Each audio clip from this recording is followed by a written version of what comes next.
एकतर तू राहशील किंवा मी राहीन. आणि इकडे मला माहित नाही, माझ्या पायाशी एक कलिंगड ठेवलंय. काही जणांना वाटलं मी त्यांना आव्हान दिलं. मी कोणत्याही ढेकणाला आव्हान देत नाही. मी म्हणजे कोण आणि तू म्हणजे कोण हे समजून घेतलं पाहिजे.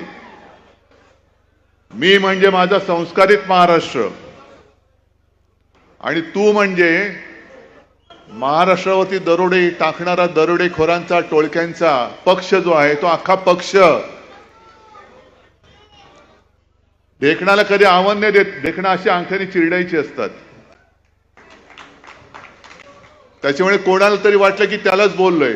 मग त्यांनी सांगितलं माझ्या नादाला लागू नका रे. तुझ्या नादाला लागण्या एवढ्या कुवतीचा तू नाहीच आहेस. मराठी माणसाची सुद्धा जी एकजूट आहे, हिंदूंची एकजूट आहे. जातीपाती धर्म भांडणं लावायची, समाजात भांडणं लावायची आणि स्वतःची घरं ही चांगली सजवायची, दुसऱ्यांची घरं जाळायची, त्यांच्या होळ्या पेटवायच्या आणि तुमच्या पोळ्या भाजायच्या. हे हिंदुत्व आमचं छत्रपती शिवाजी महाराजांनी आम्हाला नाही शिकवलं. हे अब्दाली, हे तुमच्या औरंगजेबाने तुम्हाला शिकवलेलं हिंदुत्व असेल कदाचित, ज्याला आम्ही हिंदुत्व मानत नाही, ज्याला आम्ही मानत नाही. उद्धवजींचा डोक्यावरचा सुटलेला आहे.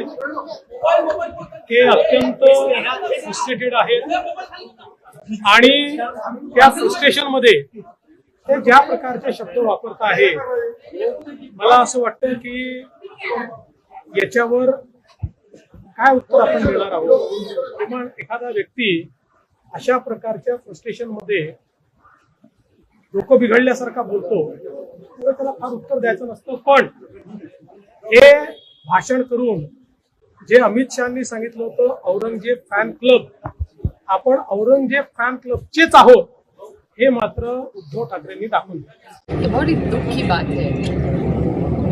मैं देवेंद्र जी हमारे विरोधक है अब मेरे और देवेंद्र जी, मैं हमेशा सोचती मेरी तरफ से कि रिश्ता एक तरफ, लेकिन हमारी जो लड़ाई है वो पर्सनल नहीं, विचारधारा की लड़ाई है और इतना ही मेरा उनका रिश्ता सीमित था.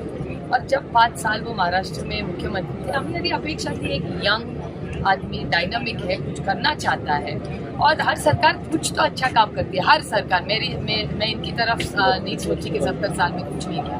हर सरकार में कुछ ना कुछ अच्छा होता है बिकॉज गवर्नेंस इज कंटिन्यूटी. और उस हिसाब से देवेंद्र जी से मेरी भी बहुत सारी अपेक्षा थी. जरूर हमारी लड़ाई है, विचारों की लड़ाई है, लेकिन पर्सनल कभी नहीं. और उस हिसाब से जब देवेंद्र जी ने कहा कि रास्ते पे उतरो, मारपीट करो, मुझे आश्चर्य लगा कि इस देश का एक राज्य का गृह मंत्री जिसका नाम प्रेसिडेंट बीजेपी के लिए चल रहा था आप ही के चैनल में, जो बीजेपी के प्रेसिडेंट बन सकते हैं, महाराष्ट्र में अभी डेप्यूटी सीएम है, पहले सीएम बन चुके हैं, जिनको हम बड़े संस्कारी समझते थे. मुझे बहुत दुख हुआ जब ये मारपीट की भाषा उन्होंने सुनी, क्योंकि मैं विरोधी हूँ लेकिन मेरी देवेंद्र जी से बहुत ज्यादा अपेक्षा है. मुझे बहुत दुख हुआ जब ऐसे हुआ. तेरा ये fight against criminal daily newspaper